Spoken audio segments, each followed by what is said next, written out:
Ouais, j'écris un livre qui s'appelle La source de mon tibia. C'est-à-dire que tout ce qui est devenu avant que je casse des battes de baseball, tout ce qui est mes souffrances, mes réussites, mon enfance, mon fil tendu sur la délinquance. Casse de batte de baseball avec le tibia et ton Ouais, record c'est. c'est 103 pour les orphelins de la RATP. Retour avec Émile, troisième partie sur ta vie et puis sur ce que tu penses des arts martiaux et des sports de combat actuellement. Mm. Donc on va parler un peu de ce qui se passe actuellement. Ouais, Tu nous as dit que tu t'étais mis au MMA. ouais. Après la boxe française, le full contact, le kick La et la boxe boxe taille, ouais. le MMA. Pourquoi? Pour moi, c'est une recherche personnelle. Donc, forcément, le MMA, il est venu. J'ai eu envie de découvrir cette technique, le travail au sol, les frappes au sol, toutes les clés. Je trouvais ça intéressant. Et c'était une remise en question. Et je trouve que c'est vraiment c'est la fin de ma recherche personnelle. J'arrive au bout. Voilà. Le MMA, c'est tous les arts martiaux. Ah donc les clés de poignet à la Steven Seagal, tu veux pas prendre ça? Les clés de cheville. Ah non, Stephen Seagal, c'est un mytho. C'est la self-défense encore. Je pense qu'il a dû. C'est de l'aïkido d'ailleurs, ça n'a rien à voir avec le MMA. D'ailleurs, je ne sais pas ce qu'il fait comme coach de MMA. Non, le MMA, c'est autre chose quand même mentalement. Moi, j'ai emmené combattre mon neveu Racim à Prague. Quand tu rentres dans une cage et que tu fais 3 rounds de 5 minutes, mentalement, physiquement, ça n'a rien à voir avec un ring. Déjà, parce que tu ne peux pas t'échapper. La cage, voilà, ça me donne cette impression, même en étant à l'extérieur, tu ne peux pas sauter par-dessus. Donc, tu es vraiment entré dans une cage, des gladiateurs. Il faut vraiment être préparé physiquement, mentalement. C'est complet, franchement. Il faut vraiment être fort, très très très fort mentalement, rien à dire. Et puis bon, en plus c'est très technique. Si tu es bête en MMA, ta carrière ne va pas durer. Si tu es intelligent, tu boxes un peu, t'emmènes le mec, tu l'étrangles, tu lui fais des clés, ça finit vite. Donc tu parles pas seulement de technique, tu parles de stratégie. Stratégie, forcément il y a des stratégies. Si, tu es obligé des stratégies en MMA, tu es obligé. Mais de toute façon, même en pied-point ou en anglaise, hein, tu es obligé, à moins d'être un bourrin, tu es obligé de partir sur des stratégies, forcément. Le plan de combat, plan A. Bien sûr, tu peux pas. Ça va quand tu démarres, mais après tu es obligé de dire au mec, tiens, si le mec il travaille plus son anglaise, mets-lui des low kicks, ou si tu vois qu'il est super fort en pied-point, ramène-le au sol tout de suite. Forcément, il y a des stratégies, il y a des vidéos. Là. Alors, et justement, vas-y, on va approfondir légèrement sur ça. Un mec qui est fort en anglaise, il faut faire quoi? Faut l'emmener au sol, ou lui mettre des coups de pied dans les jambes pour casser ses appuis, et après l'emmener au sol et essayer de l'étrangler, lui faire une clé. Voilà, moi je te dirais ma stratégie. Voilà. S'il est juste fort en anglaise, ou alors si vraiment le mec est super fort au sol, l'emmener directement au sol. Une fois qu'il sera au sol, il va être désemparé. Quand tu n'as pas un minimum de technique de sol, et tu mets quelqu'un si ton adversaire est très fort au sol, qu'est-ce qu'il faut faire? Alors là, il faut mieux rester debout et tourner autour de lui. Évidemment. Voilà. Ça, tu vois, c'est une stratégie différente. Le boxer, mettre des coups et tourner. Plutôt quel genre de coup? Des low kicks, pas trop des coups de pied en hauteur, parce que sinon il va t'accrocher les jambes. Et de l'anglaise, lui mettre des coups. Parce que souvent, les mecs qui sont. Plus maintenant, hein, les mecs qui sont forts dans tous les domaines, mais au départ, si tu es fort juste au sol, tu vas pas être habitué à prendre des coups dans la bouche. C'est ce qui se passait au début avec les Gracie. Les premiers UFC, voilà, les mecs, les Gracie, ils arrivaient, ils soumettaient tout le monde. Dès qu'il a pris Sam Roach, il lui a mis les coups dans la bouche. Il s'est demandé ce qui se passait, puis après il s'est fait éclater. Forcément, les mecs ils se sont adaptés. Donc maintenant, ils sont forts dans tous les domaines. Je reviens rapidement sur la self-défense. On a très peu parlé de la lutte. Moi, je trouve que la lutte, c'est un sport qui est très efficace. Si, je suis d'accord avec toi. Et on n'en a pas parlé. Est-ce que la lutte, pour toi, en self-défense, ça pourrait être... J'ai démarré, moi, avec la lutte rapidement, parce que c'était pas mon sport. Lutte libre? Lutte libre, ouais, à Ivry, hein, avec Bart Canistrat, je me rappelle de cet entraîneur. Oui, la lutte c'est bien parce que pour emmener au sol. Mais après, c'est pas suffisant parce que maintenant, tu sais, je connais les étranglements, les clés. Pour moi, c'est plus fin, même à mon âge, de travailler mon sol avec un élève, même avec les frappes, c'est marrant parce que tu es toujours en train de réfléchir si le mec il va t'attraper la jambe ou le machin. Et c'est fatigant, mais c'est vachement bien. Il y a plus de stratégie. La lutte, c'est très bien, attention, moi j'aime bien. Les mecs, c'est des athlètes. Tu parles dans un aspect self-défense. Ouais, self-défense même, parce que le mec, il va te soulever, il va te faire tomber sur le dos. Un lutteur, c'est nickel. Et en plus, le lutteur sera plus facile pour lui d'aller au MMA, parce que les amener au sol, tout ça, le plus dur, c'est d'apprendre à boxer. Voilà. Ah ouais. Alors, t'es un entraîneur qui est plutôt axé sur le striking, toi. Ouais. Du coup, toi, t'es... oui, c'est par rapport à mon expérience, mais il faut que je m'adapte. Si je vois coacher, et je vois que le mec il a des facilités dans un autre domaine, il faut aussi pas rester sur mon pied-point. Donc il a fallu que je m'adapte. Ouais. T'es pas tout seul? Non, je suis pas tout seul. Ouais. Mais ça m'est arrivé d'être tout seul. Il faut bien réfléchir à ce que tu fais bien diriger l'athlète du bon côté du combat. Est-ce que tu entraînes un longiligne d'un petit costaud pareil ou vraiment tu as des stratégies complètement différentes? Parce que forcément, ils ont tous des qualités et des défauts. Forcément. Et il faut aller dans le sens des qualités et des défauts. Donc forcément, en tant que coach, toi, tu es obligé de t'adapter et tu connais bien ton athlète, tu ne peux pas être coach comme ça. Moi, c'est des gens que j'ai souvent, tous les jours ou tous les 2 jours. Coach, souvent, à mon époque, les coachs, les mecs, ils jetaient jamais la serviette. Il n'y avait pas trop de... Ouais. Moi, quand je vais coacher, moi, mon chagrin, mon but à moi, c'est de ramener mon athlète en bonne santé d'abord. Tu veux protéger ton Après, athlète. le combat se passe, on essaye de monter une stratégie, mais moi, je suis jamais en vacances, même quand on m'envoie à Pride, ou même si on m'envoyait en Russie. Pour moi, c'est une angoisse. Et en plus, moi, je ne prends jamais d'argent, parce C'est qu'il un y a peu toujours comme l'histoire l'agent. de T'es pas 20%. coach, t'es aussi un peu un agent alors. Oui, mais l'agent, c'est plutôt celui qui prend les 20%. On Ok. en parlera plus tard. Moi, je ne prends jamais d'oseille. C'est-à-dire, si le mec il prend 5 000 euros, il a ses 5 T'as 000 pas sa euros. part, en fait Justement, Non, je ne prends pas d'argent sans. il a dit, ouais. L'entraîneur, en général, il prend 15-20%, c'est ça? C'est ça Ouais. que- Et 20%. l'agent?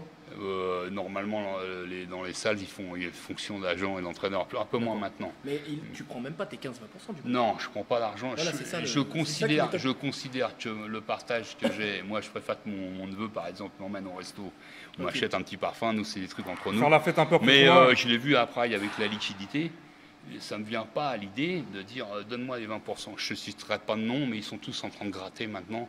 Et justement, j'aime pas trop ce milieu-là parce que moi, mon entraîneur Luto, il entraînait les pros en boxe anglaise. Les mecs, ils prenaient leur bourse. Des fois, il les emmenait avec sa propre voiture. Et jamais, il prenait même 20 francs ou 30 francs quoi, à l'époque du franc. Donc c'est la passion avant tout. C'est la passion. voilà. Puis je pense que l'athlète que tu t'occupes, tu partages des choses avec lui. Si tu vas y prendre de l'oseille, c'est qui tu es.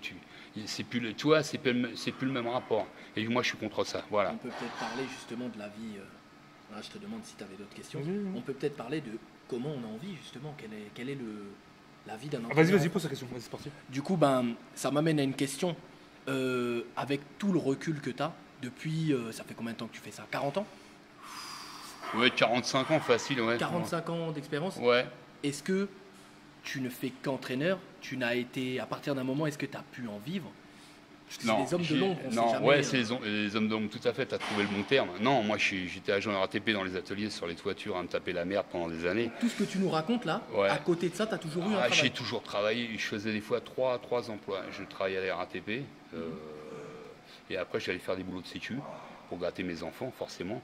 Et après je donnais les cours. Mais tu sais, de Marcel Cachin à Pierre Gallet, à la FFA, au Bifac, j'ai touché un tout petit peu dessous. Mais Au Bifight, t'as été? ouais, mais franchement, c'est des salaires, tu tombes par terre. Non, C'est un peu du bénévolat. ah t'es un ouais, peu- c'est plus du bénévolat.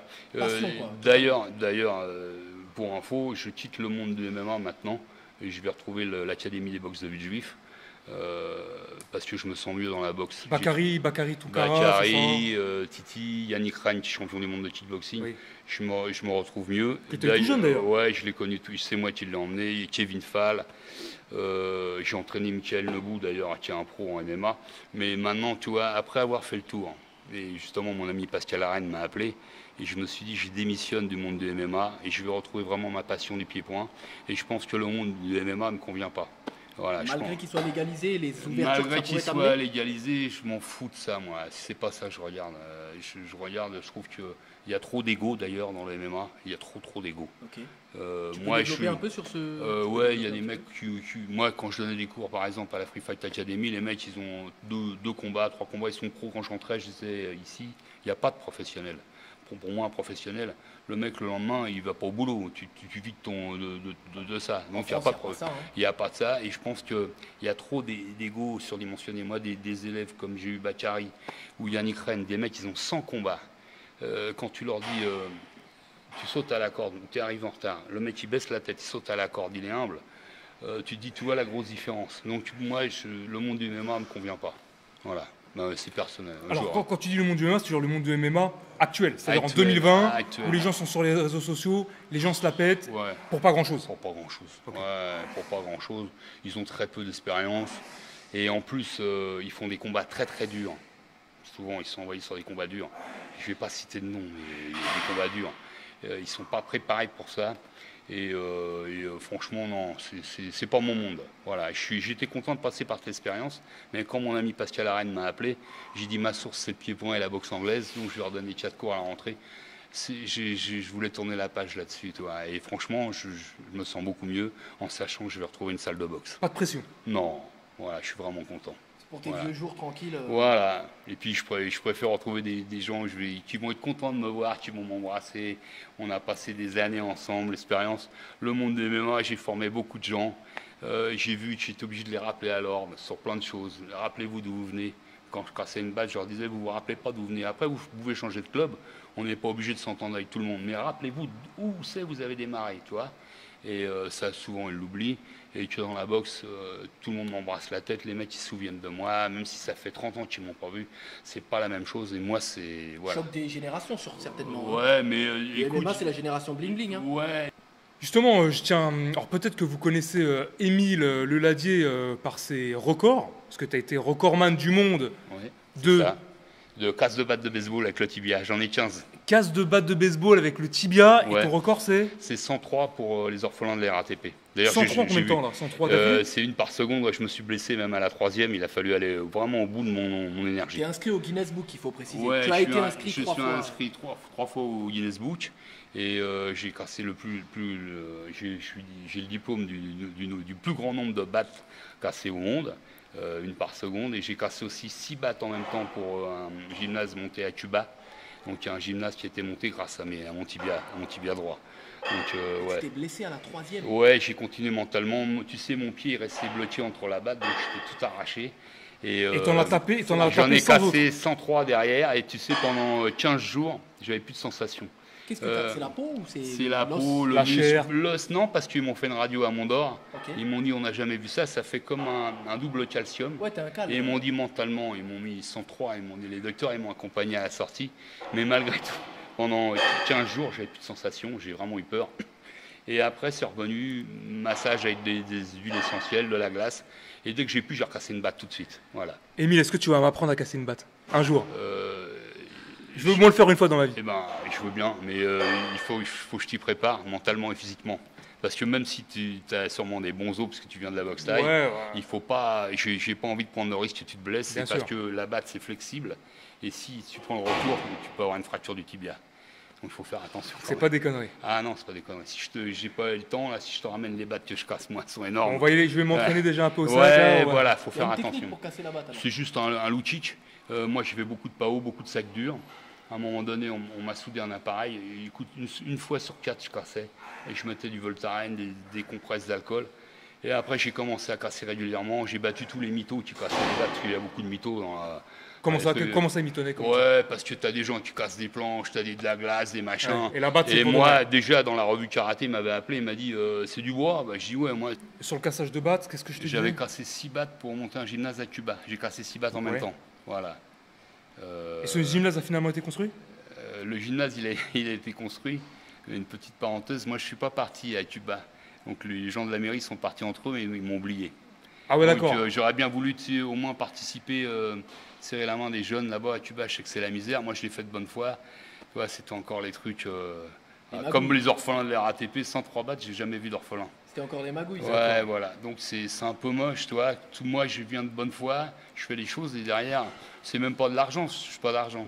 Mais au moins qu'on m'emmène voir le gymnase, on m'envoyait des photos. Bon, voilà. Ce qui me déçoit, c'est les gens comme ça qui te servent de toi un peu. Finalement, ce qui te déçoit à chaque fois, c'est les gens, finalement. Ouais, c'est le sport reste, voilà. C'est pas le sport, c'est les gens. C'est pour ça que maintenant, je suis entouré de gens que j'aime parce que bon, j'étais malade, donc il a fallu que je prenne vraiment du recul et recommencer aussi mentalement à travailler, à lutter. Et j'ai réussi, et grâce au sport et grâce à mon entourage restreint d'anciens élèves, de gens qui sont venus mettre les gants avec moi. Et c'est ça. Alors, grâce à ces vidéos, tu nous as donné une petite partie de ta vie. Ouais. Mais tu écris un livre actuellement? Ouais, j'écris un livre qui s'appelle La source de mon tibia. C'est-à-dire que tout ce qui est venu avant que je casse des battes de baseball, tout ce qui est mes souffrances, mes réussites, mon enfance, mon fil tendu sur la délinquance, pas d'argent, donc forcément c'était difficile, élevé par une mère seule. Donc j'explique tout ça. Et j'ai voulu dire que des vérités, même les combats que j'ai faits, les KO que j'ai pris. Il n'y a aucun mensonge là-dedans. C'est à l'état brut. Et ça sera ma biographie, ça sortira en avril 2021. Et c'est la source de mon tibia. Au début, c'était l'empreinte d'une vie, mais le nom, il a déjà été pris. Voilà, je voulais ça, moi. Je voulais que les gens n'aient pas à deviner. Après, bon, je suis revenu à mon tibia, mais je voulais pas forcément parler de mon tibia. Bah, c'est pas mal la source de mon tibia, moi j'aime bien. C'est que le tibia, le muscle, l'os pardon, le plus dur du corps, est apparemment le porteur.